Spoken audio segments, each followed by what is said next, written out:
ವಿಶುಗೆ ಇವತ್ತು ಸ್ವಲ್ಪ ಹುಷಾರಿಲ್ಲ. ಸೊ ಫುಲ್ ಸ್ವಲ್ಪ ನೆಗಡಿ ಕೆಮ್ಮ ಜ್ವರ ಬಂದಿದೆ ಅವನಿಗೆ. ಅದಕ್ಕೆ ಅವನಿಗೆ ನಾವು ಇವತ್ತು ಸ್ಕೂಲಿಗೆ ಕಳಿಸಿಲ್ಲ, ಮನೆಯಲ್ಲಿ ಇದ್ದಾನೆ. ಅಲ್ಲ ಬಿಬಿ, ಹುಷಾರಿಲ್ಲ ಅಲ್ಲ ನಿನ್ಗೆ? ಈ ಥರ ಕಾಮನ್ ಇದು ಮಕ್ಕಳಿಗೆಲ್ಲ ನೆಗಡಿ ಕೆಮ್ಮ ಜ್ವರ ಇದೆಲ್ಲ ಬರೋದು. ಸೊ ಬಂದಾಗ ನಾವು ಅವರಿಗೆ ತುಂಬಾ ಹುಷಾರಾಗಿ ನಾವು ಕೇರ್ಫುಲ್ಲಾಗಿ ನೋಡ್ಕೋಬೇಕು. ನಾರ್ಮಲಿ ನಾವು ಡೈಲಿ ಥರ ಅವರಿಗೆ ಊಟ ಕೊಡೋಂಗಿಲ್ಲ. ಮತ್ತು ಫ್ರೂಟ್ಸಲ್ಲಿ ಕೂಡ ಕೆಲವೊಂದು ಫ್ರೂಟ್ಸನ್ನು ಮಾತ್ರ ಅವ್ರಿಗೆ ಕೊಡಬೇಕು. ಬರೀ ಆ್ಯಪಲ್ ಮಾತ್ರ ಕೊಡ್ತೀನಿ ನಾನು, ಬೇರೆ ಬಾಳೆಕಾಯಿ, ಗ್ರೇಪ್ಸ್ ಮತ್ತು ವಾಟರ್ ಮೆಲನ್, ಮ್ಯಾಂಗೋ ಈ ಥರದ್ದೆಲ್ಲ ಕೊಡೋಂಗಿಲ್ಲ. ಬರೀ ಆ್ಯಪಲ್ ಮಾತ್ರ ಕೊಡ್ಬೋದು. ಮತ್ತು ಹಾಗೆ ಏನಾದರೂ ಊಟ ಕೊಡ್ತೀರಾ ಅಂದರೆ ಸ್ವಲ್ಪ ಬಿಸಿ ಬಿಸಿಯಾಗಿರೋದನ್ನೇ ಕೊಡಿ. ಜಾಸ್ತಿ ಅಂದರೆ ಬೇಗ ಡೈಜೆಸ್ಟ್ ಆಗುವಂಥ ಫುಡ್ಡನ್ನು ಕೊಡಬೇಕು. ಆದರೆ ಬಿಸಿ ಬಿಸಿ ಅನ್ನ, ಸೊ ತಿಳಿಯಾಗಿರೋವಂಥ ಸಾರು, ಇಲ್ಲಾಂದರೆ ರಸಮ್. ಸೊ ನಾರ್ಮಲಿ ಈ ಥರ ಜ್ವರ ಬಂದಾಗ ಮಕ್ಕಳು ಜಾಸ್ತಿ ತಿನ್ನೋದೇ ಇಲ್ಲ, ಸ್ವಲ್ಪ ಸ್ವಲ್ಪನೇ ತಿಂತಾರೆ. ಆದರೆ ನಾವು ಕೂಡ ಅವ್ರಿಗೆ ಫೋರ್ಸ್ ಮಾಡೋಂಗಿಲ್ಲ. ಸೊ ಅವ್ರು ಎಷ್ಟು ತಿಂತಾರೆ ತಿನ್ನಲಿ ಅಂತ ಹೇಳಿಬಿಟ್ಟು ಬಿಟ್ಬಿಡಬೇಕು. ನೀವು ಜಾಸ್ತಿ ಫೋರ್ಸ್ ಮಾಡಿದ್ರೆ ಅವ್ರಿಗೆ ಡೈಜೆಸ್ಟ್ ಮಾಡ್ಕೊಳ್ಳೋಕೆ ಆಗೋದಿಲ್ಲ, ಅದು ತುಂಬಾ ಕಷ್ಟ ಆಗಿಬಿಡುತ್ತೆ ಅವರಿಗೆ. ಸೊ ಅವರು ಊಟ ತಿಂದಿಲ್ಲ ಅಂದರೂ ಕೂಡ ಪರವಾಗಿಲ್ಲ. ಸೊ ಅವ್ರು ಎಷ್ಟು ತಿಂತಾರೆ ಅಷ್ಟಕ್ಕೆ ಬಿಟ್ಟುಬಿಡಿ.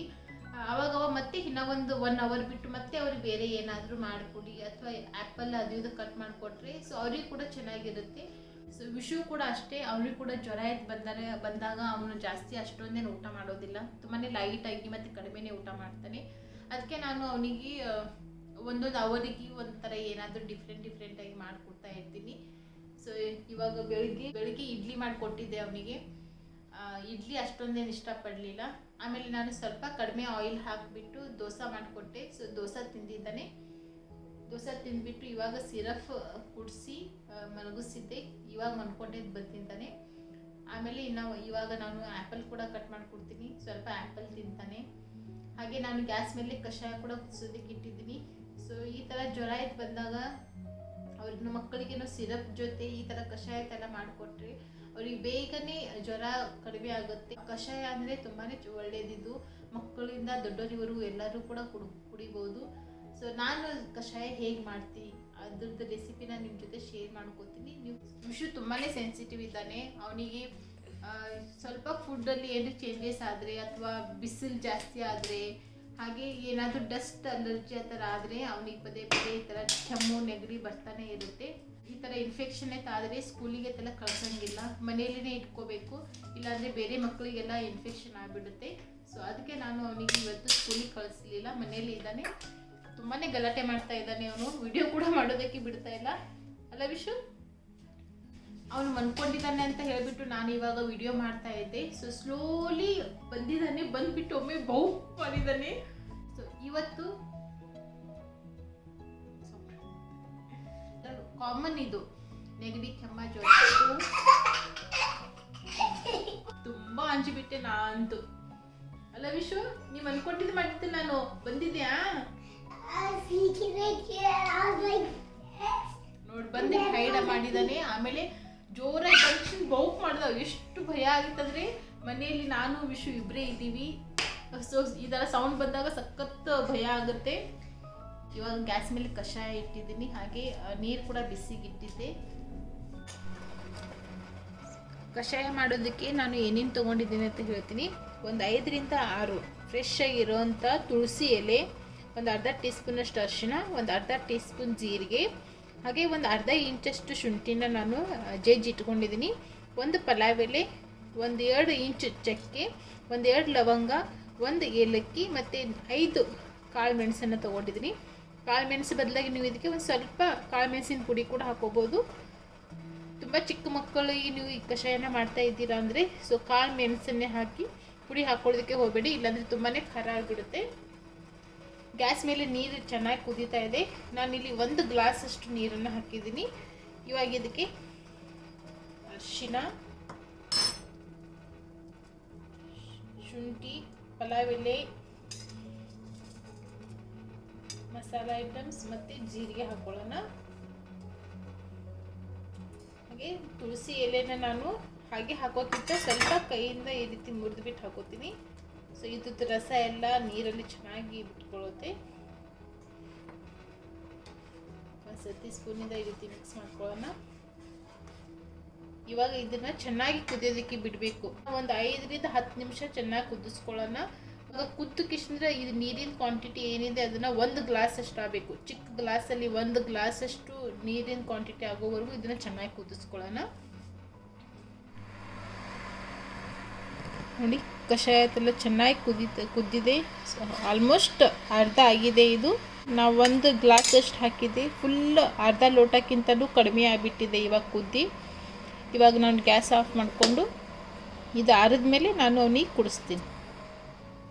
ತುಂಬ ಚಿಕ್ಕ ಮಕ್ಕಳಿಗೆ ನೀವು ಈ ಕಷಾಯನ ಕೊಡ್ತೀರಾ ಅಂದರೆ ಸ್ಪೂನಲ್ಲಿ ಒಂದು 2 ಸ್ಪೂನ್ ಕೊಟ್ಟರೆ ಸಾಕು. ಆದರೆ 5 ವರ್ಷದ ಮೇಲೆ ಮಕ್ಕಳಿಗೆ ನೀವು ಈ ಕಷಾಯನ ಕೊಡ್ತೀರಾ ಅಂದರೆ ನಾವು ಕಾಫಿ ಲೋಟದಲ್ಲಿ ಕುಡಿತೀವಲ್ಲ, ಸೊ ಆ ಲೋಟದಲ್ಲಿ ಒಂದು ಅರ್ಧ ಲೋಟದಷ್ಟು 3 ಟೈಮ್ ಕೊಟ್ಟರೆ ಸಾಕು, ಬೇಗನೆ ಕಡಿಮೆ ಆಗುತ್ತೆ. ಸೊ ಸಿರಪ್ ಜೊತೆಗೆ ನಾವು ಕೂಡ ಮನೆಯಲ್ಲಿ ಈ ಥರ ಕಷಾಯನ ಮಾಡಿಕೊಡ್ಬೋದು. ಇದು ಚಿಕ್ಕ ಮಕ್ಕಳಿಂದ ದೊಡ್ಡದಿವರೆಗೂ ಎಲ್ಲರಿಗೂ ಕೂಡ ತುಂಬಾ ಚೆನ್ನಾಗಿರುತ್ತೆ. ದೊಡ್ಡವರಿಗೆ ನೀವು ಈ ಕಷಾಯನ ಮಾಡ್ತೀರಾ ಅಂದರೆ ನಾವು ಹಾಕಿರುವಂಥ ಮಸಾಲ ಕ್ವಾಂಟಿಟಿ ಏನಿದೆ ಅದು ಸ್ವಲ್ಪ ಜಾಸ್ತಿ ಹಾಕ್ಕೊಳ್ಳಿ. ಸೊ ಚೆನ್ನಾಗಿ ಕುದಿಸ್ಕೋಬೇಕು. ಈ ಕಷಾಯನ ನೀವು ಎಷ್ಟು ಚೆನ್ನಾಗಿ ಕುದಿಸ್ಕೋತೀರಾ ಅಷ್ಟು ಅದ್ರದ್ದು ಬೆನಿಫಿಟ್ ಚೆನ್ನಾಗಿ ಸಿಗುತ್ತೆ ನಿಮಗೆ. ಈ ಜ್ವರ, ನೆಗಡಿ, ಕೆಮ್ಮು ಈ ಥರ ಎಲ್ಲದಕ್ಕೂ ಕೂಡ ಇದು ತುಂಬಾ ಚೆನ್ನಾಗಿರುತ್ತೆ. ಸೊ ಜಾಸ್ತಿ ಅಂದರೆ ನಾನು ಅವ್ರಿಗೆ ಕಷಾಯನೇ ಕುಡಿಸ್ತಾ ಇರ್ತೀನಿ. ಸಿರಪ್ ಕುಡಿಸೋದು ಸ್ವಲ್ಪ ಕಡಿಮೆನೇ. ಸೊ ನನ್ನ 2 ಮಕ್ಕಳಿಗೆ ಕೂಡ ಈ ಕಷಾಯ ತುಂಬಾ ಚೆನ್ನಾಗಿ ಸೆಟ್ ಆಗಿದೆ. ಅವರು ಆರಾಮಾಗಿ ಕುಡಿತಾರೆ. ಸೊ ಏನು ಪ್ರಾಬ್ಲಮ್ ಇರೋದಿಲ್ಲ ಅವರಿಗೆ. ನಾನು ಇದನ್ನು ಒಂದು ಸರ್ತಿ ಮಾಡಿಟ್ರೆ ಸೊ 3 ಟೈಮ್ ನಾನು ಇದನ್ನೇ ಕುಡಿಸ್ತೀನಿ. ಅದೇ ನೆಕ್ಸ್ಟ್ ಡೇ ಕುಡಿಸ್ಬೇಕಾದ್ರೆ ಮತ್ತೆ ಫ್ರೆಶ್ ಆಗಿ ನಾನು ಮಾಡ್ತೀನಿ. ಸೊ ಒಂದು ಸರ್ತಿ ನೀವು ಬೆಳಿಗ್ಗೆ ಮಾಡಿಟ್ರೆ ಇದನ್ನು ನೀವು 3 ಟೈಮ್ ಕುಡಿಸ್ಬೋದು. ಆದರೆ ನೆಕ್ಸ್ಟ್ ಡೇ ಕುಡಿಸೋದಕ್ಕಾಗೋದಿಲ್ಲ. ನೆಕ್ಸ್ಟ್ ಡೇ ಅಂದರೆ ನೀವು ತಿರ್ಗಾ ಇನ್ನೂ ಮತ್ತೆ ಫ್ರೆಶ್ ಆಗಿ ಮಾಡಿಟ್ಕೋಬೋದು. ನೀವು ಕೂಡ ನಿಮ್ಮ ಮನೆಯಲ್ಲಿ ಮಕ್ಕಳಿಗೆ ಈ ಥರ ಏನಾದರೂ ಆದಾಗ ಈ ಕಷಾಯನ ಖಂಡಿತವಾಗ್ಲೂ ಟ್ರೈ ಮಾಡಿ ನೋಡಿ, ತುಂಬಾ ಚೆನ್ನಾಗಿರುತ್ತೆ.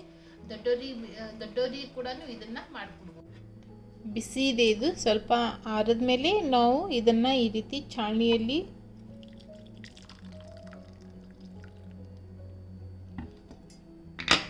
ಸೋಸಿ ಕೊಡೋಣ.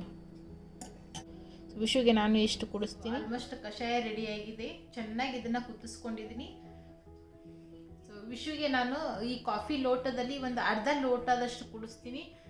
ಇದರಲ್ಲಿ ಕೂಡ ಅವನು ಇನ್ನೂ ಉಳಿಸ್ತಾನೆ, ಪೂರ್ತಿ ಎಲ್ಲ ಕುಡಿಯೋದಿಲ್ಲ. ಹಾಗೆ ನಾನು ಅವನಿಗೆ ಕೂಡ ಜಾಸ್ತಿ ಫೋರ್ಸ್ ಮಾಡೋಂಗಿಲ್ಲ. ನಾನು ಅವನೆಷ್ಟು ಕುಡಿತಾನೆ ಅಷ್ಟೇ ನಾನು ಕುಡಿಸ್ತಿರ್ತೀನಿ. ಸೊ ಒಂದೇ ಸತಿ ಕುಡಿಬೇಕಂತ ಏನಿಲ್ಲ. ಸೊ ಒಂದೊಂದು ಗುಟ್ಟಕ್ಕೆ ಅವಾಗ ಕುಡಿದ್ರೆ ಸಾಕು. ಹಾಗೆ ಕಷಾಯ ಮಕ್ಕಳಿಗೆ ಕುಡಿಸ್ಬೇಕಾದ್ರೆ ಸ್ವಲ್ಪ ಉಪ್ಪು ಹಾಕಿಬಿಟ್ಟು ಕೊಡೋದ್ರಿಂದ ರುಚಿ ಚೆನ್ನಾಗಿರುತ್ತೆ. ದೊಡ್ಡವರಿಗಾದರೆ ನೀವು ಉಪ್ಪು ಹಾಕೋಂಗೆ ಇಲ್ಲ, ನೀವು ಹಾಗೆ ಕುಡಿಬೋದು. ಆದರೆ ಮಕ್ಕಳು ಹಾಗೆ ಕೊಟ್ಟರೆ ಕುಡಿಯೋದಿಲ್ಲ. ಸ್ವಲ್ಪ ಇದಕ್ಕೆ ಉಪ್ಪು ಹಾಕಿ ಕುಡಿಸೋದ್ರಿಂದ ಮಕ್ಕಳು ಕುಡಿತಾರೆ. ಚೆನ್ನಾಗಿದೆ ವಿಷು. ಮುಂಚೆ ಇವನು ತುಂಬಾ ಹಠ ಮಾಡ್ತಾ ಇದ್ದ, ಕುಡಿತಾನೆ ಇರಲಿಲ್ಲ. ಇವಾಗ ಅಭ್ಯಾಸ ಆಗಿಬಿಟ್ಟಿದೆ, ಕುಡಿತಾನೆ. ಇವಾಗ ಸ್ವಲ್ಪ ಕುಡಿಬೇಕು, ಹಂಗೆ ಸ್ವಲ್ಪ ಕುಡಿಬೇಕಲ್ಲ, ಹಾಗೆ ಜ್ವರ ಕಡಿಮೆ ಆಗಬೇಕಲ್ಲ. ಇವಾಗ ಟೈಮ್ ಬಂದು ಸಂಜೆ 6:30 ಆಗಿದೆ. ಸಂಜೆ ಮೇಲೆ ನಾನು ಹುಡುಗರಿಗೆ ಏನಾದರೂ ಸ್ನ್ಯಾಕ್ಸ್ ಅಥವಾ ಮಿಲ್ಕ್ ಶೇಕ್ ಮಾಡಿಕೊಡ್ತಾ ಇರ್ತೀನಿ. ಆದರೆ ಇವತ್ತು ಶ್ರಾವಣಿನೇ ನಾನೇ ಮಿಲ್ಕ್ ಶೇಕ್ ಮಾಡ್ತೀನಿ ಮಮ್ಮಿ ಅಂತ ಹೇಳಿಬಿಟ್ಟು ಇವಾಗ ಅವಳೇ ಕಿಚನಲ್ಲಿ ಮಿಲ್ಕ್ ಶೇಕ್ ಮಾಡ್ತಾ ಇದ್ದಾಳೆ. So mix fruit milk shake ಹೇಗೆ ಮಾಡ್ತಾಳೆ ಅಂತ ನೋಡ್ಕೊಂಬರೋಣ ಬನ್ನಿ.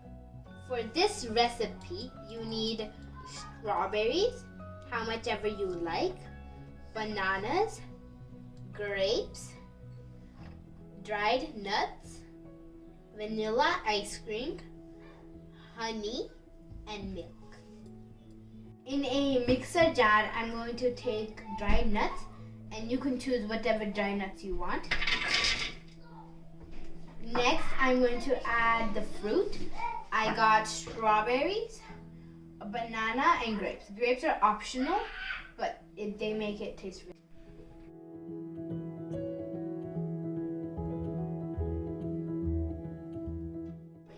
Strawberries, you can take as much as you want, depending on how much strawberry flavor you want. Now we're going to put honey, depending on how much you like. I took a cup, like a bowl like this, full, and I'm going to add a little bit. So after you add the honey, you need to add milk and add a little bit, and then add the rest after blending. That should be enough. Just a little bit to get it started. You can use a little bit of water and then add milk, but milk is just better. And now we're going to blend everything together.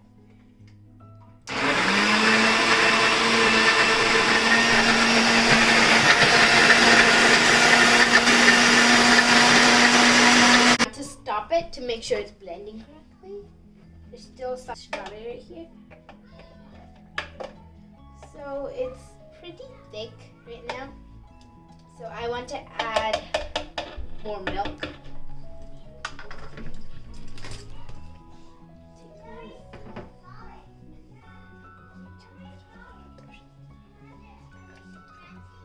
Add ice cream. You can choose whatever ice cream you want. You can choose strawberry ice cream too, but vanilla ice cream is very good too because it gives that thickness better than strawberry ice cream. And also, since the milkshake is strawberry, and no one wants that.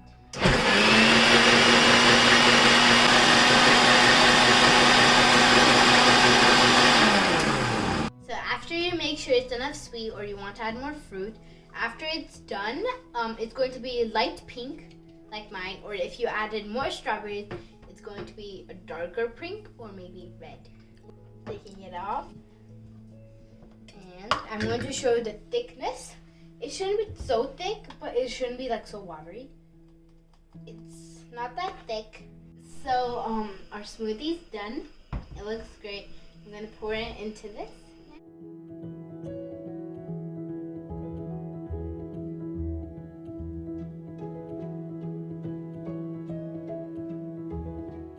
Smoothies ready, and on the cup, my mom put honey and rotate the cup and it gets that shape. It's very good.